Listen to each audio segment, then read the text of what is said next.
Already সবাই বলতে আরম্ভ করেছে এই উইকেটটাও পড়বে। কারণ কি, এর পেছনে উদ্দেশ্যটাও মহৎ নয়, আর যে সিস্টেমের মাধ্যমে যাওয়া হয়েছে ওটাও ঠিক। এর ধরনের ঘটনা অনেক জায়গায় ঘটে। ত্রিপুরা সরকারও এইভাবে ফেঁসেছিল, 8,000 চাকরি নিয়ে এটাকে বেআইনি ঘোষণা করেছিল কোর্ট। এখানেও তাই হয়েছে। উদ্দেশ্য ছিল কিছু নিজের লোককে ঢুকিয়ে পয়সা কামানো, সেটা ধরা পড়ে গেছে।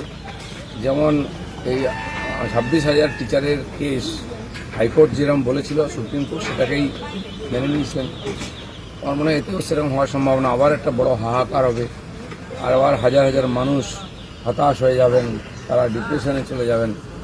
আমরা আশা করব এর একটা সুষ্ঠু সমাধান বেরোক, এবং যারা যোগ্য প্রার্থী, যারা পরীক্ষা দিয়ে চাকরি পেয়েছেন, তারা চাকরিতে পান, চাকরিতে থাকুন। আর যারা জঞ্জাল আবর্জনা যাদেরকে ঢুকিয়েছে টিএমসি, তাদেরকে বাদ দেওয়া হোক, এবং যারা ঢুকিয়েছে তাদেরকে শাস্তি দেওয়া হোক। মমতা ব্যানার্জি কোনো সমাধান করেন না, প্রতিশ্রুতি দেন খালি। আর যারা টিচার তারাও জানে যে ওখানে মিথ্যা কথা শুনতে যাচ্ছে, কিন্তু মুখ্যমন্ত্রীর উপর তারা শেষ পর্যন্ত ভরসা রেখেছেন, তাদের দোষ নেই। আর ভরসা রাখার জন্যই দুরবস্থা হয়েছে।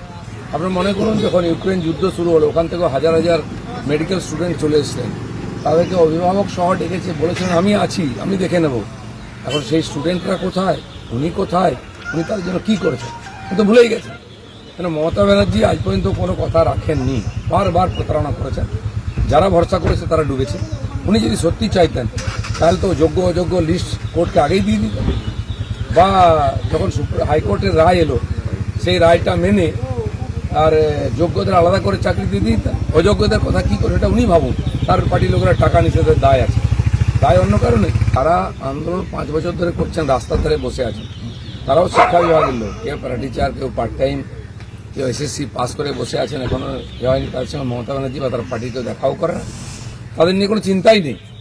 কেউ কাউকে বলছে তোমরা বামফ্রন্টের দিয়েছিলে পরীক্ষা, আমাদের দায় নেই। কেউ বলছে এখন সময় নেই, টাকা নেই, হবে না, দেখছি, এই বলে তো চালিয়ে দিচ্ছে। 5 বছর রোদ্রে জ্বলে বসে আছে। আমরা তাদের সঙ্গে ছিলাম, আছি এখন। প্রথম কথা, মমতা ব্যানার্জির একটা ফ্যাশন, জল নেই কোনো টাস্কফোর্স গঠন করে দাও, সবজির দাম বেড়েছে কোনো টাস্কফোর্স গঠন করে দাও, বাকি কোন যে মার্ডার যাই হোক, একটা ফোর্স গঠন হয়, তার কোনো রেজাল্ট আসে না, কোনো সমাধান হয় না। মমতা ব্যানার্জির কাছে যখন তারা যাচ্ছেন, আমরাও বলছি, উনি গেলে একটা নতুন ফান্ডা বার করুন। একদিন বলতেন যে চপ তেলে ভাজার দোকান খুলুন, চপ মুড়ির দোকান খুলুন, এখন বলছে ভলেন্টারি সার্ভিস দিন। ওরা কি পেটে গামছা বেঁধে ভলেন্টারি সার্ভিস দেবে? ছেলে মেয়েকে পড়াবে কী করে, পরিবারকে পালন করবে কী করে? আপনি তো বলে দিয়ে খালাস, আপনার কী অধিকার আছে বলা? এখনও মিথ্যা কথা বলে যাচ্ছেন। আমি জানি না কতদিন এই টিচাররা বা তাদের পরিবাররা বা আরও কিছু লোক মমতা ব্যানার্জির এই ঢপের চপ শুনবেন। কোর্ট যেটা বলেছে, কোর্টের কাছে সমাধান আছে। লিস্ট নিয়ে ঘুরে বেড়াচ্ছেন যোগ্য শিক্ষকরা 18,000। সেই লিস্ট নিয়ে ভেরিফিকেশন করা হোক, যে তথ্য সরকারের কাছে আছে। কোর্ট বিচার করুক, একটা কমিটি ঘোষণা করুক, জাস্টিস গাঙ্গুলি যেটা বলেছেন, তারা এটা পরিষ্কার করে দেখুক। কারণ সরকারের হাতে ছাড়লে আবার গুলিয়ে দিয়ে আবার যাদের কাছে টাকা নিচ্ছে তাদেরকে চাকরিতে ঢুকিয়ে এইটা করে। আগে প্রায় 18,000 যারা আছেন যোগ্য, যারা চাকরি পেয়েছেন পরীক্ষার মাধ্যমে, তাদেরটা সমাধান করা হোক। বাকিটা কি হবে সেটা ভবিষ্যৎ দেখা যাবে। কোর্টও সেই যারা প্রতিষ্ঠানে দুর্নীতি করেছে তার উপরে ভরসা করে তাদেরকে দায়িত্ব দিয়েছে। যারা ইচ্ছা করে এটা করে, যারা ইচ্ছা করে তথ্য লোপাট করেছে, বিরাট বড় কনস্পিরেসি এর পিছনে আছে, সেই সরকার কি করে এটা শুদ্ধ করতে পারে? সেই জন্য ইন্ডিপেন্ডেন্ট বডি তৈরি করে কোর্টের দেখ রেখে আর তদন্তকারী সংস্থাকে নিয়ে এর সমাধানের চেষ্টা হোক। যে লিস্ট মজুদ আছে সেটা যদি ঠিক থাকে, পরীক্ষা করার পরে তার উপরে আর পুরো সমাধান করা হয়। আন্দোলন অবশ্যই করুন, আন্দোলন ছাড়া পশ্চিমবাংলায় কাজ হয় না। মমতা ব্যানার্জি আন্দোলন করে ক্ষমতায় এসছেন, আন্দোলন ছাড়া তাকে নড়ানো যাবে না। দ্বিতীয় হচ্ছে, সুপ্রিম কোর্টই এই সমস্যার সমাধান, তারাই সমস্যা তৈরি করছেন, সমাধান ওখানেই হবে। সেই জন্য যেমন আরজি করের কেস আবার রিওপেন হয়েছে, ঠিক সেরকম এই 26,000 শিক্ষকের কেসও সুপ্রিম কোর্টে গিয়ে শোনানো উচিত। যে টিচাররা লড়ছেন তারাও কোটি কোটি টাকা চাঁদা দিয়ে বড় বড় উকিল লেখে কোর্টে লড়েছেন, কিন্তু ফার্স্ট পার্টি সেকেন্ড পার্টি বিকাশবাবু আর সরকারের মধ্যে লড়াই হয়ে গেছে। এরা হয়ে গেছেন ছাগলের তৃতীয় বাচ্চা, এদের বক্তব্যই শোনা হয়নি। কালকে তারা যে লিস্ট নিয়ে গেছেন সেই লিস্ট কোর্টে সাবমিট করুন, আদালত সেই লিস্টটা ইন্ডিপেন্ডেন্ট বডিকে দিয়ে ইনকোয়ারি করিয়ে তার উপরে আর কারবাই করুন। বহু বছর ধরে এই সরকার আসার পরে কোনো রিভিউ হয়নি, কোনো সিস্টেম দেখা হয়নি যে কী চলছে, কি ঠিক কি ভুল। ফলে লোকে আন্দোলন করতে বাধ্য হচ্ছে, কোর্টে যেতে বাধ্য হচ্ছে, কারণ সরকারের উপরে ভরসা নেই।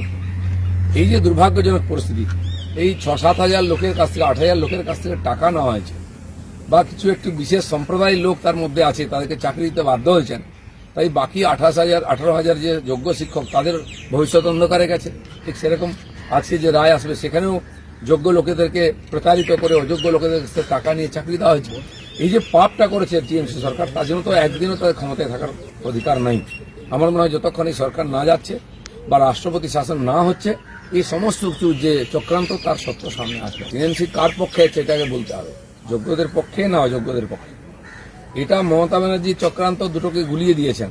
আর ওনারা ভেবেছিলেন কিছুতেই তথ্য সামনে আসবে না, যা খেয়ে নিচ্ছে খেয়ে নাও, এরকমই চলবে।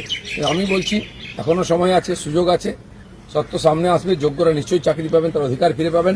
তারা যেন কোনো রকম হঠকারী সিদ্ধান্ত না নেন, ডিপ্রেশনে না যান। আপনারা লড়ুন, আপনার সঙ্গে আমরা আছি, পুরো সমাজ আছে। পুরোপুরি ক্যাবিনেটের সঙ্গে যুক্ত, শিক্ষামন্ত্রী, শিক্ষা সচিব, কর্মচারী, মুখ্যমন্ত্রী যুক্ত। এই ধরনের কেলেঙ্কারিতে একাধিক রাজ্যে মুখ্যমন্ত্রী জেলে গেছেন। পশ্চিমবঙ্গে কেন যাবে না? তিনি তো বেনিফিশিয়ারি, তার পার্টি, তার পরিবার, তার সরকার বেনিফিশিয়ারি। আর ক্ষতিগ্রস্ত হয়েছেন সাধারণ মানুষ। এ পুরো দোষ নিচ্ছেন। তিনি কালকে ভাষণ দিচ্ছিলেন উত্তরপ্রদেশ, বিহার, ঝাড়খণ্ড কোথায় কি হয়েছে, ওরা কিছু গন্ডগোল করেছে বলে আপনি চুরি করার অধিকার পেয়ে গেছেন না। কোর্টের সামনে সমস্ত তথ্য দিন, এখনো বাঁচার রাস্তা। গ্যাসের দাম বাড়ে, কমেওছে একসময় 200 টাকা। তো বিশেষ পরিস্থিতির সঙ্গে যুক্ত গ্যাস আমরা সাফিসিয়েন্ট প্রোডাক্ট করতে পারি না, বিদেশ থেকে আনতে হয়। আজকে বিশ্ব পরিস্থিতি এমন ডামাডোল চলছে, অর্থনীতি, কাল কি হবে কেউ জানে না। তো সেই ডামাডোলের মধ্যে কিছু তো তার প্রভাব পড়ছে, বাড়ছে, ঘটছে, আবার কম। 8,000 লোকের কাছ থেকে কোটি কোটি টাকা লুট করে নিলেন। এই যে যোগ্য 18,000 লোককে রাস্তায় বসিয়ে দিলেন চুরি করে, আপনি আবার নন্দলালের কথা বলছেন। লজ্জা থাকলে গঙ্গায় ডুবে মরতেন আপনারা। লজ্জারও মাথা খেয়েছেন।